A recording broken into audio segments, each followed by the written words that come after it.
What's up, everybody? It's your man, Dame DNYDC, host of the Two Mics Up podcast. And you're looking at a very familiar face, featured co host, Melissa Mallory, joining me today. Sis, what's happening with you? Hey, good folks. It's nice to be back, Damon.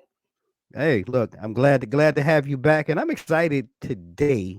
And today was a good day for you to go ahead and saddle up, get in the co-pilot chair today, because today's guest is really doing some artwork, and we're here to talk about people in our community or individuals that are really working, hard to educate, empower, and positively impact our community. And this sister today, I think, is really going to really share some knowledge and really leave us with some things that I think we overlook in our community. We talk about it sometimes, but we overlook uh, this situation. And I want to go ahead and bring her to the screen. Good morning or good day, Ar'Sheill. How are you? Please take a moment to introduce yourself to our audience, please. Hey, thanks for having me today. I'm super excited to be here.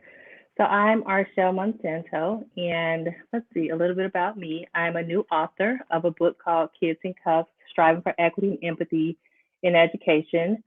My background is in public policy. So for the past 15 years, I've worked with nonprofit organizations on their advocacy and their public policy platforms, specifically with nonprofit organizations. The focus for the last 10 or so years has been around public health, but about 2 years ago, I sort of pivoted in public policy and started looking at secondary education and the inequities that are in the education system. And that's what sort of led me, in part, to writing the book. I'm also, most importantly, a mother to a 5-year-old who's in kindergarten and a wife.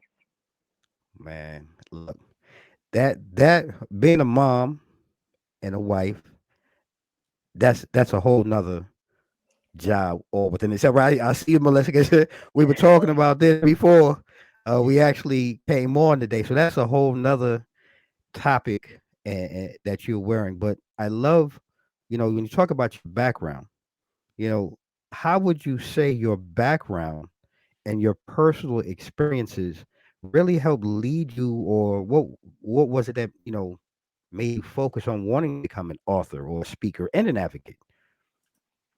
Oh, that's such a great question. So I've always loved writing.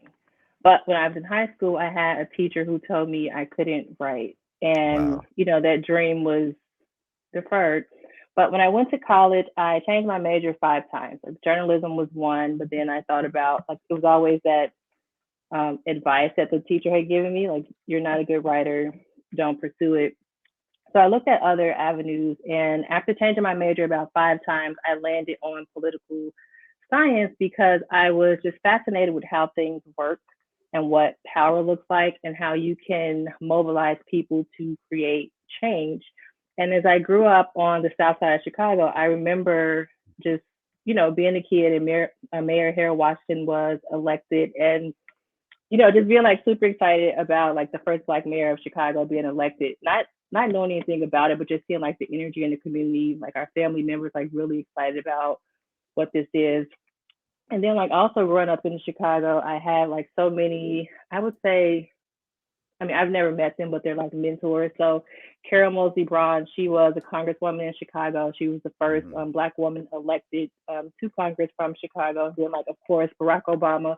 We lived in the same neighborhood. So there was a lot of just energy around like politics. And I was just Hmm. always like fascinated with what that means. And just studied it in undergrad. Then I took my first job working in public health, and I enjoyed it, and it just led me to like other opportunities. And I never thought about writing until maybe I want to say a couple years ago. So after my son was born, like around that time, a lot of things in the world was happening, and I feel Hmm. like with the emergence of social media, like things were like more in your face. You were getting like more information than you ever had gotten on like specific subjects before. And it was just always like really fascinating. So I started like blogging, not even on the subject of the book, but just like talking about parenting, talking about marriage, just different things to really like hone that outlet. And Hmm. then I had a friend that I used to volunteer with, and she had written a book, and I was like, wait, we can just write a book? Like, we don't need permission to do that? And she's like, no, just do it. I think you could do it. We all have a book inside of us. And it was scary, but I was like, why not? And I couldn't think of the subject, right? Like, I had Right. done blogging. I had like a bunch of like side projects and I was passionate about this. I was all over the place. I just couldn't figure out like what subject made the most sense. And then like in my line of work, I get to work with community organizers and they were talking about school discipline. And I'm like, Mm. what's that? And like as I'm learning about like what school discipline is, it just reminded me of a situation that I had when I was in high school 20 years ago. Got into trouble because of the way the rules were structured. You guys remember like zero tolerance policies, like you do something, you're out. If you're around some people that do something, you're out. And ended up getting suspended for 10 days. Now keep in mind, I was kind of a nerd, right? Like I enjoyed reading. I did my work, was a very high achieving student, made some bad decisions, ended up getting suspended for 2 weeks, which is 10 days. And it was also around spring break. So it was like I was out of school for a very long time, for 3 weeks. You know, that situation happened. I put it behind me, hadn't thought about it since then. In my line of work, as we're talking about school discipline, I'm like, wait a minute, this is still happening 20 years later. Like these rules have not changed, and people are like, no. So then I started doing research and Wow. found out, oh wow, like this is really a thing. This is very pervasive. It's been going on for quite some Mm. Man, I started reading the book. You know, and I'm going to be honest, I haven't finished it. But the opening, so that opening is really similar or familiar because that is I don't want to give it away, but that's your truth that you time. My open up with story, in the yes. book. And the reason why it stuck with me because I too, um, I wouldn't say I was a troublemaker. I was a busybody. You're I a was a very busybody. yeah, I was a busybody, and I was always that kid in class. But why? And everything. Yeah, I was inquisitive. Like, yeah, you can't just tell me something, then I'm going to believe it. And I think back, my senior year, and I share this story, and my family, because I even told my daughter this. And my daughter was like, "What?" So my senior year, I went through all my 3 years, high school, private school, yada yada yada. Like, all right, senior year, I'm gonna come back. I'm gonna do my best. I'm gonna be the best student ever. First first period, roll call. Well, the following students come to the principal's office. Only names called mine. I show up to the principal's office. They've got my whole 3 year rap sheet, everything that I've done throughout my 3 years of high school. All right, well, Mr. Cunningham, thank you. We've called your parents. Your parents, you're not coming back. Just out the blue. Wow. And again, it's not as, and I mean, I've had some other things. When you talk about the law, like I wasn't the greatest kid, like I said. Uh, that did at some point later on in my life, kind of pop up its ugly head, and I'm like, oh damn, that really does happen, and it really does follow you. So I was in tune with what your opening statement on how true it is for so many of us of color, and then like you said, it didn't dawn on me until I had my own and really dealing with her, some of the things she was going through and we were going through in high school, really trying to navigate her through those things, and I really think it takes a lot, and I think it was great really to talk about because so many of us I think in our households are ashamed by it. I know other people when I talk about it, they say, "Oh, I would never share that with my child." I know other adults my age that for whatever was like a taboo in our home. And when we were writing this book, I just have to ask, did you find that with other people? Because it's not solely based on your story, correct? Were you able to write and talk with other individuals who maybe shared the same, maybe felt that way, maybe at first they were hesitant to open up to you about sharing their stories in your book? Absolutely. So with my story, I never told it up until Mm, this point. So it's funny because a friend, her mother read, I sent her a copy. Her mother read the book before she read the book, and she was like, "What? This never happened. You've never ever wow. in your life told me about this." Wow. Yeah, because oftentimes, well, for me, I felt just like shame with it, right? Mm, I felt like I was a statistic. I was just another black kid who right. lived in the ghetto, went to school in the ghetto, Right. doing ghetto things. Like it just seemed like a cycle. It just made sense. And I wanted to like rise above it. Like I wanted to be like this Mm-hmm. college educated person. And I felt that, I felt the shame, I felt the guilt, I felt that I had done something wrong. Right. And even in the situation you just named, like all kids are different. Some kids are Mm-hmm. busybodies. Like you have those Yep. kids that take all the electronics apart, or you have those kids that just question everything, and you Right. should question Right. things, right? Right. You have those kids that are just like um, outspoken, like they're just these natural leaders. Like all people are different, and all people have different traits. And I think the mark of a true education system is being able to meet Mm. people where they are, right? Mm-hmm. So with us getting into trouble, it wasn't something that I had personally done. I was just around folks who did it, and even like in that time, like my friend had did a thing, and of course I was there because I was her friend. Like I was part of the Right. crew. Like this was just how it was, and we had just Right. like gotten into trouble, and it was just something that haunted me. Like whenever I would do like background checks, like is this thing going to come up? Is it going to be Mm-hmm. an issue for this? Or once you have like that one occurrence, it's just like this That one Right. compounding. snowball. It snowballs, and that is essentially the school to prison pipeline. So Yeah. kids Mm. that get into trouble, they eventually either drop out, they keep getting suspended. With suspensions, you're taken out of your classroom and you're put like in isolation, right? Oftentimes, when you're suspended, if it's in school suspension, like you're in another room and there's another adult there, but it's not always a certified teacher, and Mm. teachers aren't required to get you up to speed. So if you miss 5 days of lessons, you've missed 5 days of lessons. So teachers aren't required. The district isn't required to make sure that you know this information. If you are, Melissa, you had a question? Mm. So I've been in education for 20 years in some form, Yeah. whether it was as a teacher, student advocate working in admin. And I've seen for so many years the injustice, the unfairness, the labeling of certain students, um, honestly, because of their background or what they look Mm. like, right? Hmm. And so I didn't want to interrupt. I was going to let you finish, but your what you're saying has, some questions coming up I want to ask you. And I do not disagree with what you're saying. So let's put it out there. I don't disagree with what you're saying, Right. but I'll let you go ahead and finish your thought, Ar'Sheill, and then I'll ask you the question. Okay, yeah. Yeah, Yeah. because I know that so I'll finish. And when kids are suspended, they're at home or they're elsewhere, they're not learning. And with this, it creates these gaps, right? So if you don't know the material, how are you going to do well on the test? And then we see these gaps in graduation rates, number of kids that go on to college. If you are undereducated, what's the likelihood of you getting a high paying job? Like it's not high at all. And some kids Mm-hmm. may turn to the streets to bring in revenue. Mm-hmm. And now you got arrested the first time for this and now that, and you just become this career criminal. And it often starts like in the classroom. That's kind of like that was like my first interaction with law enforcement, Law with like enforcement. this penal system.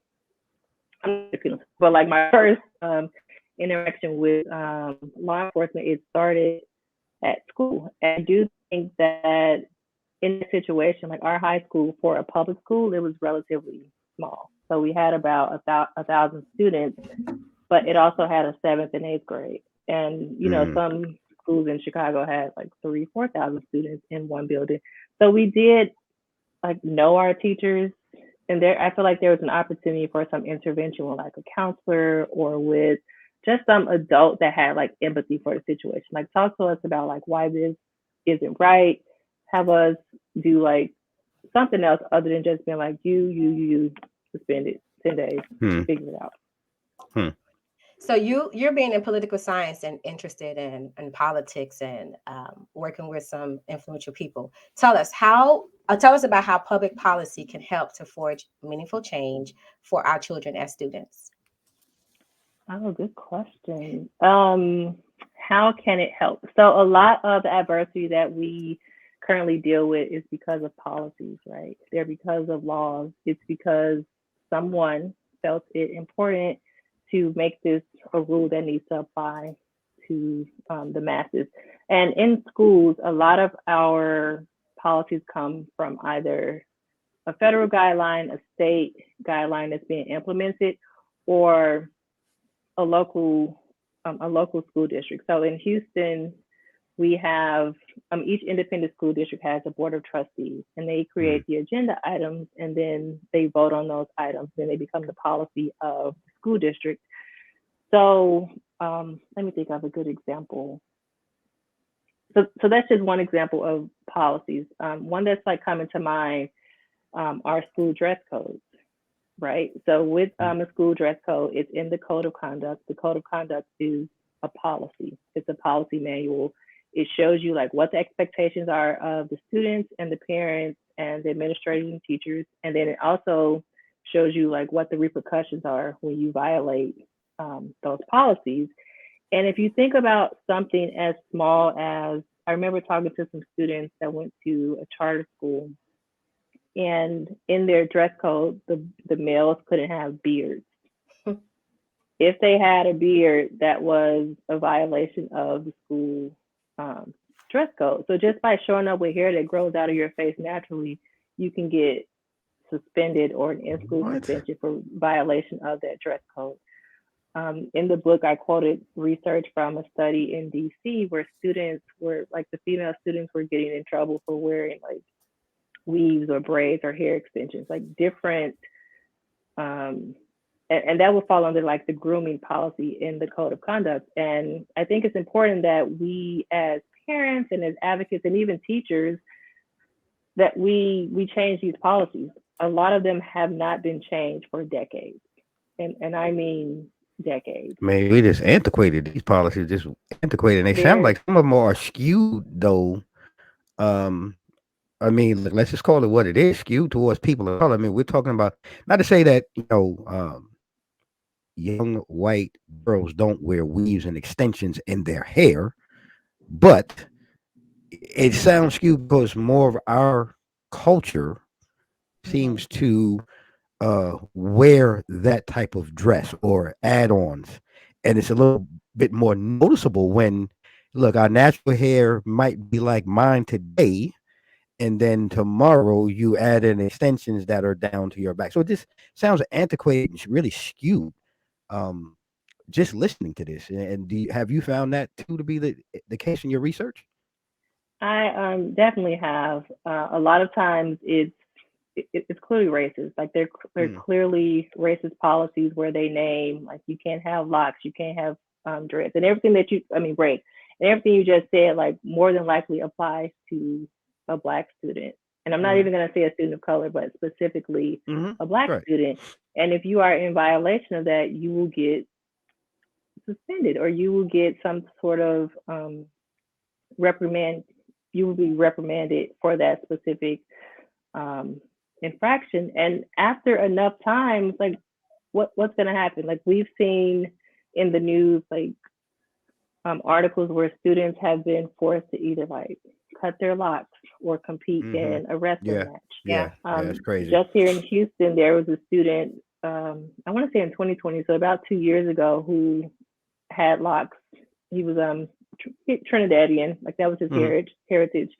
He wore the locks. It was a violation of the school's dress code, and the school, his parents sued the school district. The school pushed back. They said, this is our policy. It's been our policy since 1980 something or like 1990 something. Like this is the policy all kids need to abide. And I'm like, at what point do we come up to speed? Like, are you still using a landline phone in your house, or do you have like the latest iPhone? Like what's happening? It's crazy.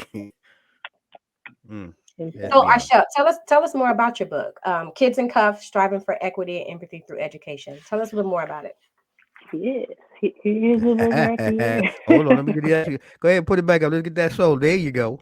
All right. There we go. I love it.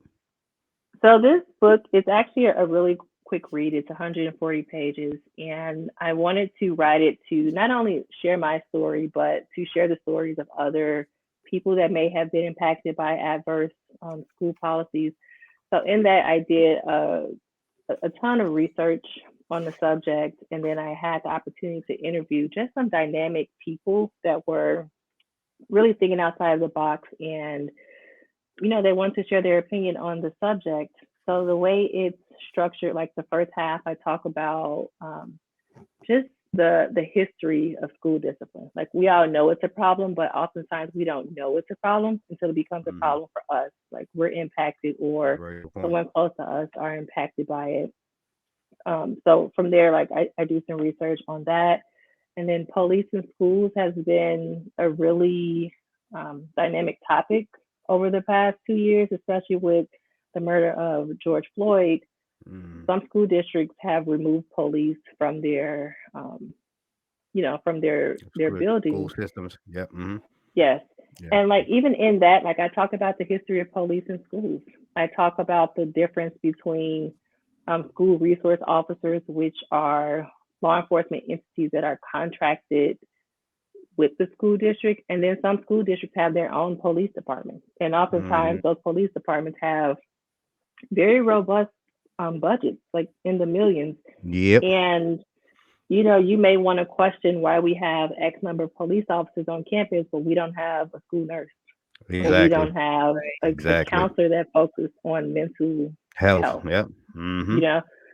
So I look at that, and then I just had the opportunity to interview actually two police officers at a school district, and they just shared their perspective on how things work and what they've done in their career to better the system. Like it's their opinion, and I wanted to make sure that both sides were mentioned. I didn't want to just like take my opinion and run with Right. it. Like I wanted the readers to have an opportunity to see it from a different perspective. I also researched a school board trustee who is instrumental in making policies in the school district that she represented, and then just some researchers, some other experts on restorative justice, like different Mm, alternatives. And mm, at the end, I look at school discipline as a public health threat, mm. That's just yeah, like that's pretty. obesity, just like That's yeah, that's deep. I mean, that's what again yeah, something that you, not you. I think most of us just overlook. Like that underlying problem that when you really think about it is there, but it's not something that we look at every day. And I really love the things that you brought up, and we want to talk about those in the second half, and dive in just a little bit deeper. But before we get into that, ladies and gentlemen, I want to take a pause for the cause. I want to go ahead and thank our sponsors really quick for their continued support of the Two Mics Up podcast. And we'll be right back after this short break.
All right, everybody, and we're back. It's your man Dame DNYDC with our co-host today, Melissa Mallory, and our featured guest today, Ar'Sheill Monsanto. She is an author, advocate, speaker.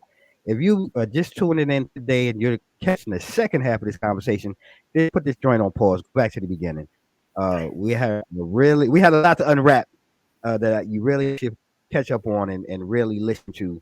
With what we're talking about was Ar'Sheill, her book, uh, dynamic. Actually, do us one more favor. Let me give you a solo. Could you hold up that book one more time so I can let everybody take a look at that?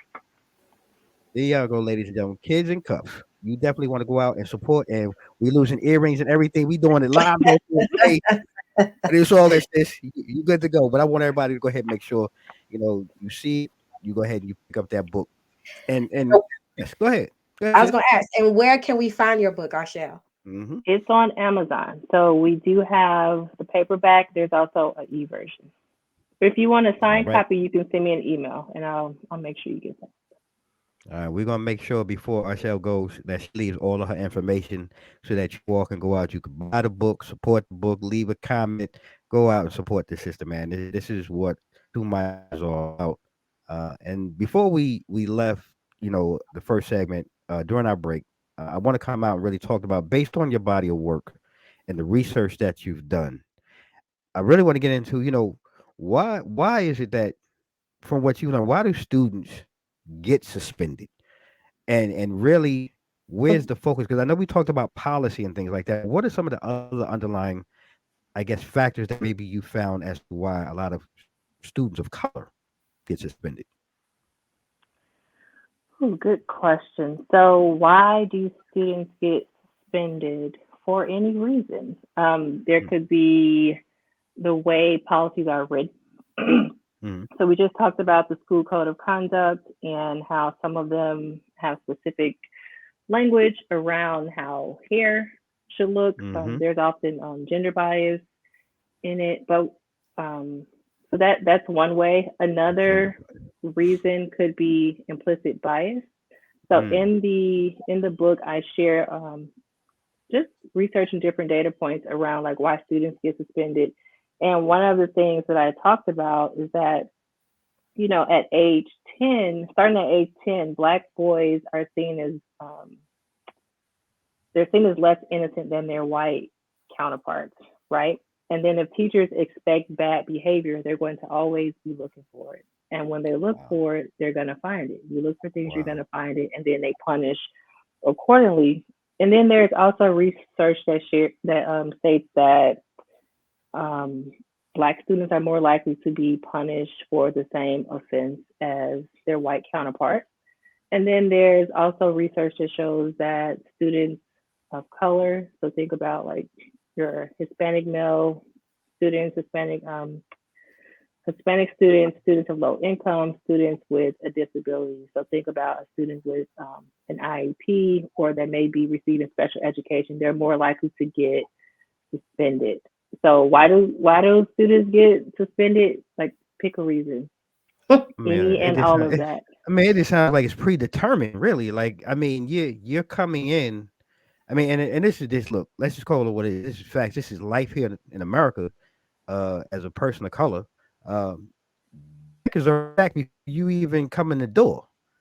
And that just seems like, even with the school systems, the way that they're set up is just predetermined. Really, I mean, you have no shot unless you are. I mean, I hate to say it. I mean, exceptional, and even what is exceptional now for for a student of color. So, man, that's a hard one to swallow. But sis, I know you had some questions you wanted to ask. I did. I wanted to go back to the school resource officers, the police officers in schools, because, like you said, it's been a conversation or a hard thing for the past 2 years, right? And there are some school districts that's getting rid of the resource officers. So the question is, would you say school police really deter violence like school shootings?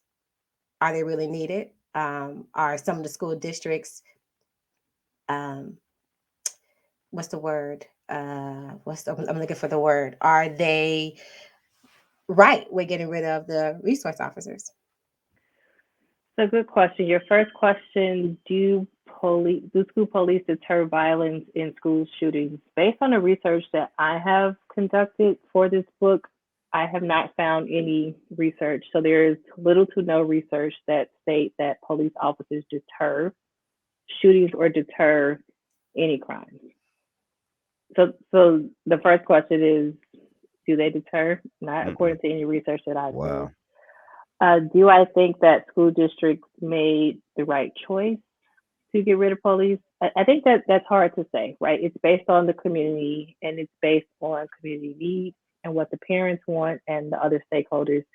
Um, I'm a parent, right? there's nothing, I can't think of anything more devastating than to find out like there's been a school shooting at your kid's school. It's heartbreaking to even just like think about. So from that lens, I do think that it's important that there are like safety protocols in place, because we know that police officers are not able to deter a shooting. Like, what other mechanisms are in place to keep a student safe? Like, I mentioned implicit bias training, also like building relationships, right? Like, we want to make sure that if there's this student that, doesn't have friends, that person's always by himself, are we not necessarily like profiling, but like what are we doing to make sure that kid gets the resources Right. that he needs? Right. Because what often happens is after a school shooting, they often don't occur in like urban communities. We see that there's an increase in school police, there's an increase in funding, there's an increase in metal detectors, but they always go to the urban Yeah. Yep. communities, Right. right? So um, that's my opinion on that part of the subject. I mean, I had to be at, so I'm thankful I don't have young children today. So my heart goes out to those who are still championing and trying to protect their children in today's environment. Now, me personally, and coming from New York and living here in the Northern Virginia area, I find that the resources are wasted on having police in schools because they serve no purpose. They're not really there to get to know the kids. They're, to me, in my opinion, there to instigate the kids. And I think if you have resource officers that are trained uh, psychiatrists, psychologists, mental health people that have some arm training background, may serve better because now put them in a position to where they're there every day to get to know the kids. Because I find a lot of times it's odd when I hear about these shootings, the faculty and the people in charge always know, oh, little Joey was always different. Little Bobby always was a loner. So you already know these things about this, but no one did anything because there's no resource. The police is not there. They're not. Yeah, well, yeah, we had reports about little Bobby, but they did nothing.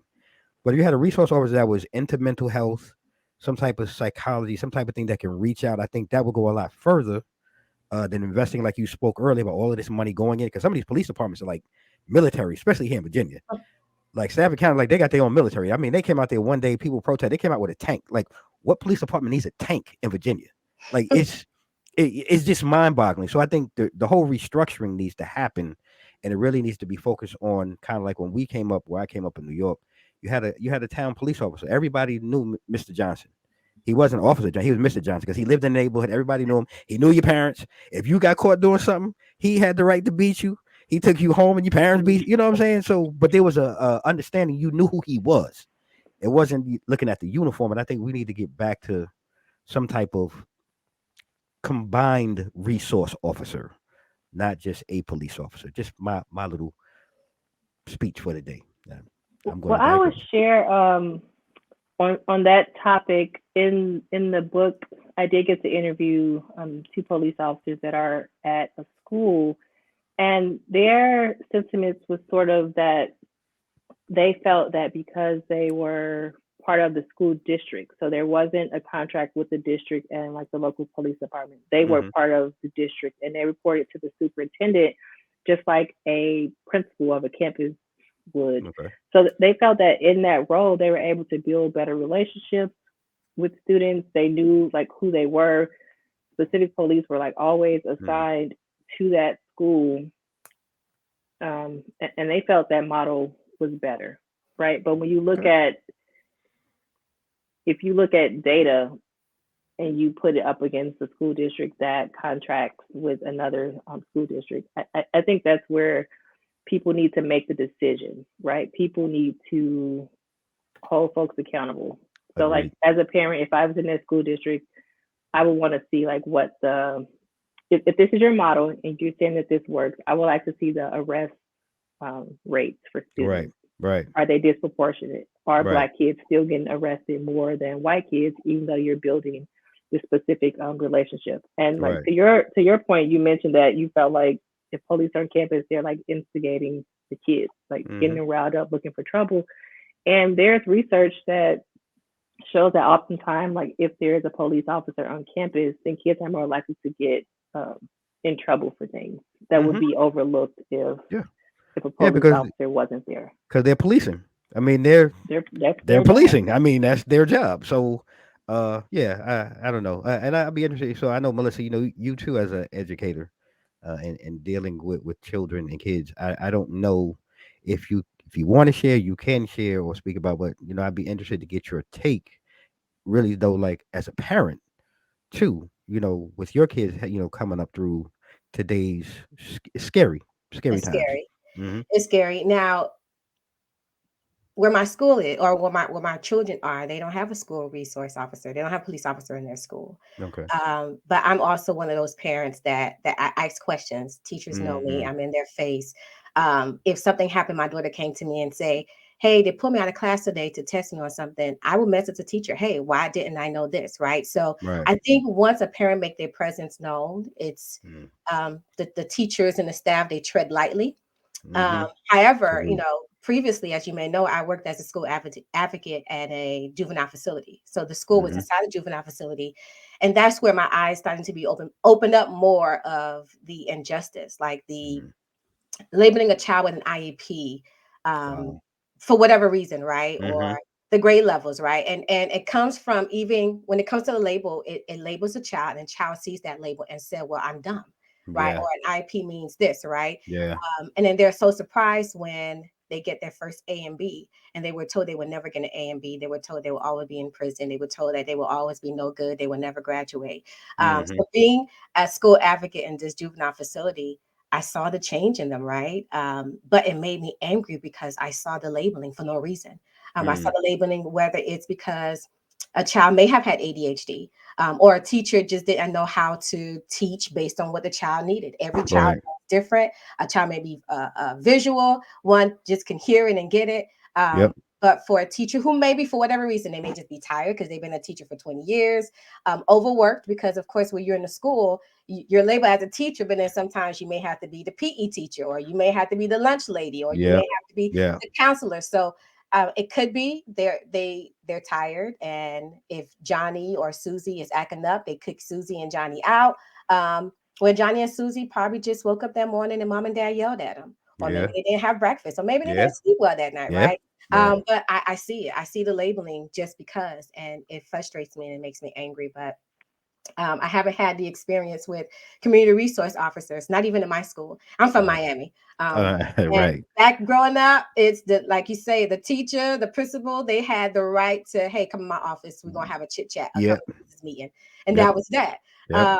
And even with my children's school, there's no resource officer, but it doesn't mean that there aren't any fights. I just Mm. think that it may also fall on the staff, the principal, the teachers. Yeah. If they care for their students and they get that respect, then they may be able to control it more than Mm. someone who's just there to get a check. And kids know when you're just True. here, That's so just true. You just here taking up space. You just they do. taking up And time and space. They do. they will Yeah. say it. One young man asked, somebody walked in, didn't say anything, they walked out, and he 16-year-old boy, he said, "I don't understand. If you don't like kids, then why are you working with kids?" I said, "Oh, who are you Mm. talking about?" He said, "Her." Right. So, Mm. but because they see it based on Mm. your action, on your attitude, they see it. So I Wow. think if staff, if those who are being hired to teach our kids, or to counsel our kids, or to supervise them, if they really do care and love, that makes a big difference in the atmosphere in the school. Mm. That's just Okay. my take. Go ahead now. You preach that one. Okay. All I right, sister. agree. You okay? I agree. Couldn't agree with you more. Very, very well said and done, sis. I can't even argue with you on that one. So I do want to go to another comment you made. You said in your book, you talk about restorative justice, and that was a big thing in the juvenile facility. I worked as a student advocate. Share a little bit about what is restorative justice, how does it work, and is it helpful? Yeah. So first, thank you for like your work in that space. Like we need more Black women, Yeah. people of color that can really empathize with the students. And I've never worked in the classroom. We did homeschooling during the pandemic, and it was, it was Yeah. something. So I realized like how difficult it is, and like how much you have to love the students to be able to show up and be present. So definitely thank you for that. Restorative justice is actually a term that I learned about a couple years ago. I had the opportunity to go into a classroom, and the way the school was set up, they weren't naturally punitive, right? So whenever a kid got into trouble, it wasn't like automatic suspension. It was more restorative. So in that, it just means that the harm that was done, um, you restore the harm, right? So restorative justice comes from indigenous practices, and it sort of emerged in North America in like the 1970s. Unfortunately, like in the incarceration system. So it started like in the prison system, and from that it sort of like shifted into schools, which kind of makes you question like the school to prison pipeline model, like. But with restorative justice, the students are a part of the process.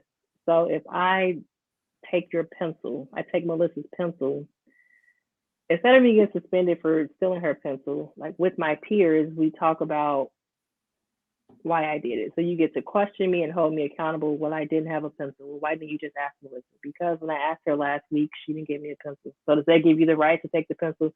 It doesn't. Like, how should you have approached this? I should have asked the teacher for a pencil. Let me apologize to Melissa. So instead of kicking me out, labeling me a thief, suspending me for 2 weeks, I get to understand, like, just because I needed this pencil in this moment, it didn't give me the right to violate you and take like this pencil away from you. And my peers hold me accountable. Like, you shouldn't have done that. Like, this is how you do things. And that's essentially what restorative justice is. Like, there are different ways to do it. Oftentimes it's like a circle. So there's no leadership, right? There's a circle. People are in communication. You lead with love, you lead with respect, you lead with empathy. And that was just like one of the things that I noticed that you were just speaking about a second ago, Melissa, when you were talking about like kids have a bad day, like their parents may have yelled at them, they may have been hungry. Like, they're people. Yeah. They're people. Like, as adults, we get to be like, don't talk to me, I haven't had coffee. Like, we get to say that. Like, children don't get to say that. So there's like that power dynamic, and we don't know what's happening inside the home. Like, you may have got yelled at. You may have not had a meal since you left school last Friday, right? Like, any number of things can be happening. And restorative justice just gives you an opportunity to like really meet people where they are. But it takes time. Like, you can't just wake up and be a restorative campus. You have to have the right tools and resources. Yeah. You have to have people that are trained in it. You have to have space to do it. Like, you can't just be like, oh, this is the thing. And it's also a mindset, right? Like, you have to commit to like not suspending kids or not putting them in exclusionary space. And after a while, it becomes a part of the culture. Like, even then, like if students know that they won't get suspended, does that mean they're going to go out and like keep doing things? Or will they develop a level of expectation for themselves? Right? Will they self-regulate so that they're like doing what is, doing what's right without being told, like building character, like different things like that. So that's what restorative justice is. And does it work? There's research that shows that it has worked, but it's also not the opposite of exclusionary discipline. Like, they're not opposites, right? They're not opposite at all. You can still have both take place. Yeah. So one of the things I loved at the school I worked, I told you I was a student advocate in a juvenile facility. So the school was contracted with this juvenile facility, and we were stationed there, but we didn't work for the juvenile facility. We were just contracted. And one of the things that I did love about the restorative justice is, one, we allow the student to choose whether they want to have one. Now, of course, if it was an infraction, they had to be suspended for how many days they were. However, we would give them a choice. Do you want restorative justice? Do you want to talk to this teacher? because not only is it from peer to peer, we also had it to where it's peer to teacher. Maybe a Mm-hmm. student threw a book at a teacher. We did have those, or a chair. Mm-hmm. Mm-hmm. Um, and like you said, it's a mindset. So they had to be ready to have that conversation. But what I also love by witnessing this is the student had time to voice how they felt and why they reacted the way they did.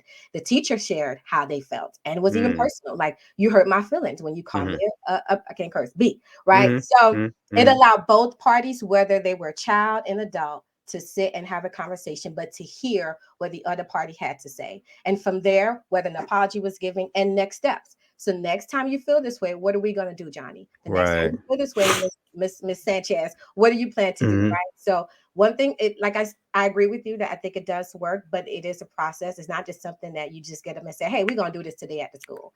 You have to Right. have the right tools, the resources, the right people to do it.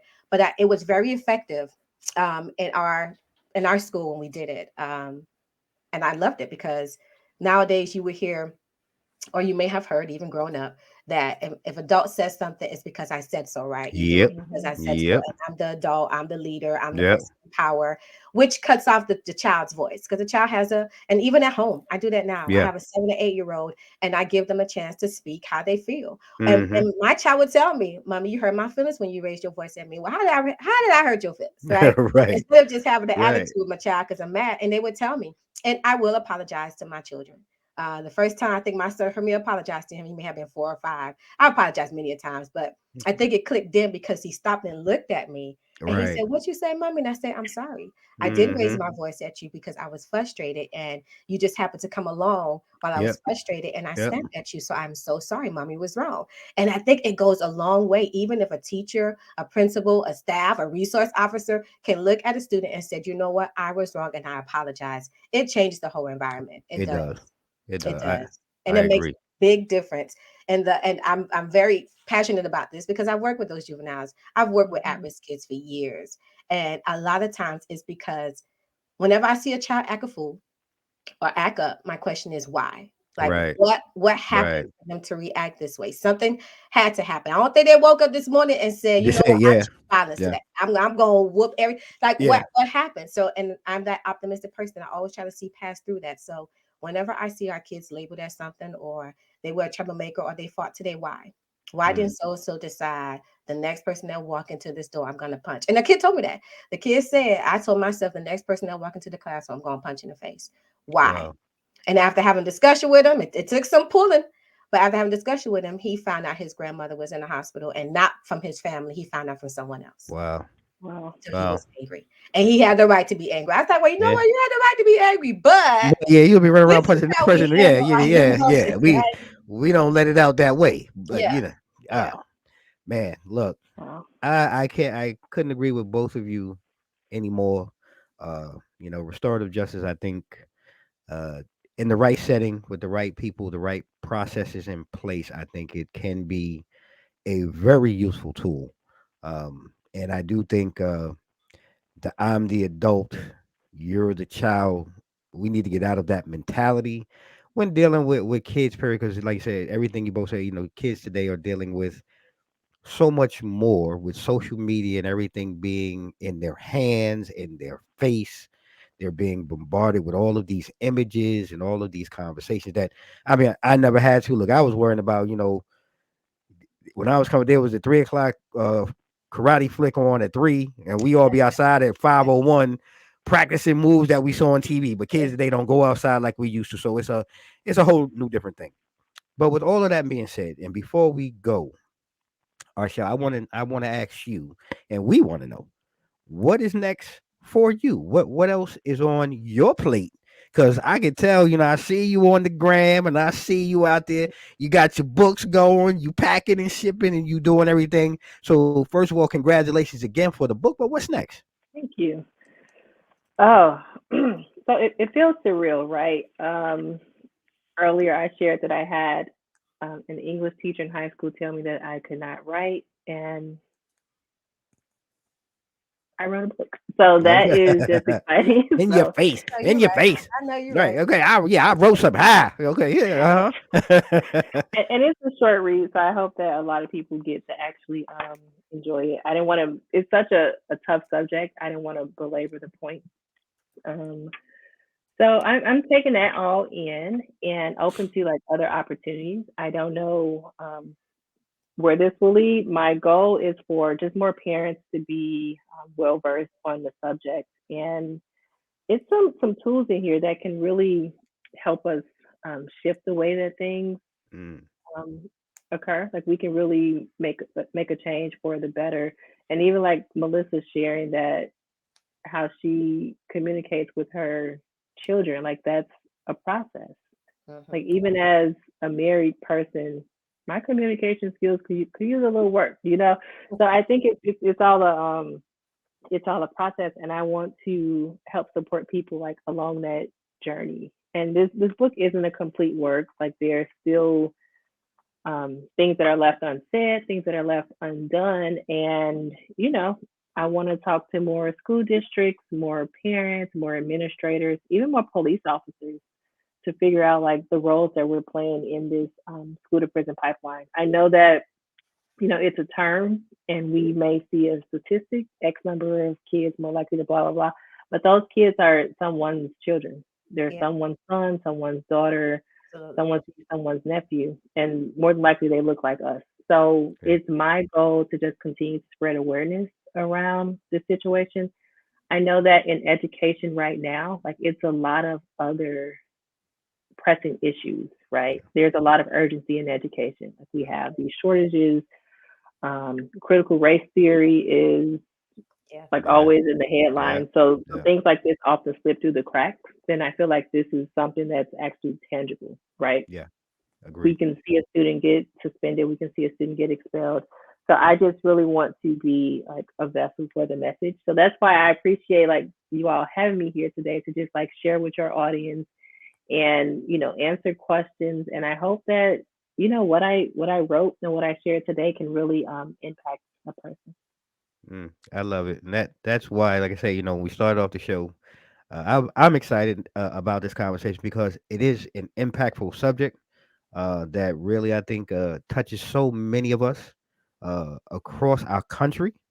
And I really hope that those of you that have taken time to watch this show or even listen to this show, if you're streaming this, please go out and support Ar'Sheill. Get her book. Have a conversation about this. And these are the type of things that I really believe. Why I'm proud to do this show. Really have honest conversations about these things in your home. Don't just let it be something that, yeah, it's there. Like really, we really need to start having these conversations in our homes as families, so that we can even game plan. You never know what may happen be down the pipe, and what we've discussed here. Having these type of conversations. And apologizing to your kids and opening up as parents. All of these things are useful tools, but we just don't talk about. We just gloss over them and put them behind us. So I hope that everybody walks away with something that's powerful and impactful that they can use in their life. So before we close out, sis, got anything for us? I do want to tell Ashel thank you. It takes confidence. It takes being bold to talk about something that may be a little bit hard for or go against the grain, right? Now we're talking about our school system. We're talking about policing. We're talking about all this stuff that may raise red flags and some may not agree with. So I thank you, sis, for being courageous, being bold, and doing something that someone told you couldn't do years ago. Now, Mm, bam, in their face, right? So, yeah, congratulations again, and thank you. Thank you for putting this subject back because, like you said, it can get through the cracks and be lost and forgotten because now there's other pressing issues in the school system. So, I thank you. I thank you for still raising this, like, hey, no, this is still a problem, and it is. It it is. really is still a problem. And I Mm. could talk about all day about how it's a problem and what's the real meaning behind why they sleep with our kids through the Okay, system. But okay. we won't go there. So thank you, Uh, Ashel. Congratulations Thank again. you. I yes. appreciate it so much. Congratulations. And can before we close out, please take a moment and share your information where people can find you on social media, where they can go online to get your book, and just share that before you go. I want to make sure, and we'll make sure we drop that information down here in the bio so that everybody can also get that information uh, after watching the show. Perfect. Thank you. So you can find me on Instagram under my name, Ar'Sheill Monsanto, Arsheill Monsanto. The same with LinkedIn. And also, I mentioned the signed copy of the book. You can go on my website, ar'sheillmonsanto.com, and I will get you a signed copy. And of course, you can find the book on Amazon and hopefully at your local bookstore soon. Yes. That's what I'm talking about. For all y'all who don't know, that's just sensational. Yeah, just Love it. sensational. I love it. So, with that being said, ladies and gentlemen, thank you for taking time to join us here on Two Mics Up. You know, Dame D, Melissa, Ar'Sheill, great episode. You can always follow Two Mics Up online at www.twomicsup.com. You can also follow us across our social media, IG, Facebook, and Twitter, and YouTube at Two Mics Up. And like we always do at this time, ladies and gentlemen, stay safe, stay blessed. Mics out.